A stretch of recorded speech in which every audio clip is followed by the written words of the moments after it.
Hi! Hello! నమస్తే. Welcome back to another video. నేను మీ గణేష్. ఇప్పుడైతే మన హీరో 'విశ్వక్ నటించినటువంటి 'లైలా' మూవీ సినిమా చూసి రావడం జరిగిందనమాట. సినిమా చూసిన తర్వాత నా ఎక్స్‌పీరియన్స్ అయితే మీతో పాటు చేసుకుంటాను. కథా సారాంశంలోకి వెళ్తే Sonu model alias Sonu Vishwak Sen old సిటీలో బ్యూటీ పార్లర్ నడుపుతూ ఉంటాడు.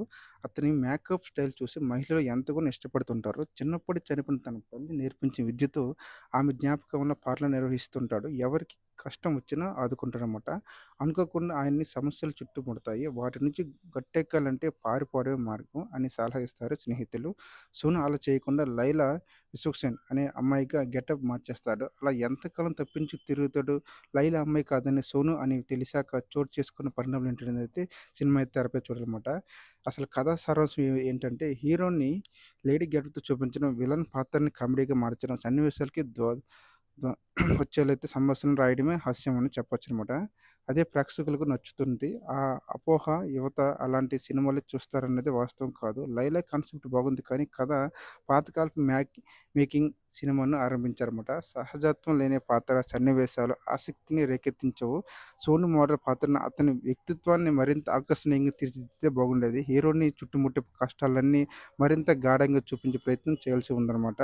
హీరో బ్యూటీ పార్లర్‌తో ముడిపడిన తల్లి సెంటిమెంట్ కూడా భావోద్వేగాలను పంచదు. ద్వితీయార్థంలో లైలా గెటప్‌లో విశ్వక్ సేన్ చేసిన సందడి మాత్రం ఆకట్టుకుంటుందన్నమాట. అతని హావభావాలు బాగున్నాయి. ద్వితీయార్థంలో విశ్వక్ దాదాపుగా లైలాగానే కనిపించారు. కానీ లైలాగా మారిపోవడానికి గల కారణం ఇంప్రెసివ్‌గా చూపలేకపోయారన్నమాట. ప్రథమార్థంలో హీరో, హీరోయిన్‌ల ప్రేమ కథ కంటే ద్వితీయార్థంలో లైలాకి విలన్ రుస్తుం, అభిమన్యు సింగ్‌కి మధ్య ప్రేమ కథే నయం అనిపిస్తుందన్నమాట. చిరంజీవి ఆయన సినిమాలను ఆరాధిస్తూ ఉంటుంది. విలన్ ఫ్యామిలీ ఇందులో బాగా డిజైన్ చేసిన పాత్ర అంటే సునిశ్చిత్ పాత్రే. విశ్వక్ సేన్ లైలా పాత్రలో ఒదిగిపోయాడు. అమ్మాయిగా అతని గెటప్, హావభావాలు ఆకట్టుకుంటాయి.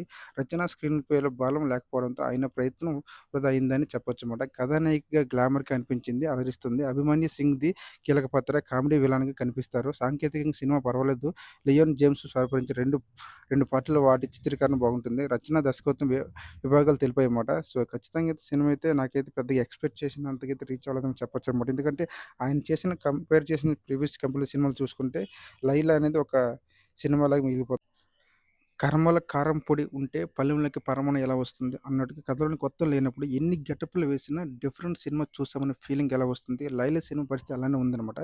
హీరో లేడీ గెటప్‌లు వేయడం కొత్త కాదు. కానీ మాస్ ఇమేజ్ ఉన్న విశ్వక్ సేన్ లాంటి యంగ్ హీరో లేడీ గెటప్ అనగానే ఏదేదో డిఫరెంట్ చిత్రంలో ఉంది అనుకుంటారు. తీరా సినిమా చూస్తే గెటప్ లేని కొత్తదనం మించి ఏమీ లేదనమాట. లుక్ పరంగా 'లైలా' కొంతవరకు బాగానే ఉంది. కానీ ఆ పాత్రను తీర్చిదిద్దే విధానంలో లోపం ఉంది.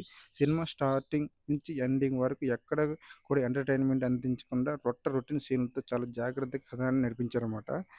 సో, డబుల్ మీనింగ్ డైలాగ్స్ విని 'జబర్దస్త్' లాంటి షోలని గుర్తు చేసుకుంటారు. అడల్ట్ కామెడీ ఉంటే చాలు సినిమా ఆడేస్తుందనుకున్నాడేమో కానీ ఫోకస్ మొత్తం అంతా కూడా ఎక్కడో పెట్టారు. సినిమా అయితే పెద్దగా రీచ్ అనేది ఉండకపోవచ్చు. ఎందుకంటే ప్రస్తుత సినిమాలు కంపేర్ చేసుకుంటే. సినిమా అయితే మీకు ఎలాగ అనిపించింది కింద కామెంట్ సెక్షన్‌లో కామెంట్ చేయండి. థాంక్ యూ సో మచ్ అందరికి. Love you all. జై హింద్. జై హింద్. జై